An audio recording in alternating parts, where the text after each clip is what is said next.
নমস্কার, SB cooking চ্যানেলে সবাইকে সুস্বাগত। আজ আমি রসগোল্লা দিয়ে কিভাবে ছানার পায়েস বানাবো সেটাই চলুন দেখা যাক। 1 লিটার দুধ নিয়ে নিয়েছি। দুধটা ভালো করে ঘন করে নেব। এখন দুধটা ঘন হতে থাক, ততক্ষণে আমি রসগোল্লাগুলোকে ছোট ছোট টুকরো করে নেব।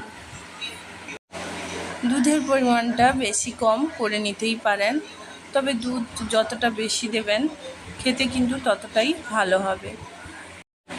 দুধের মধ্যে আমি দিয়েছি এলাচ আর সামান্য একটু চিনি।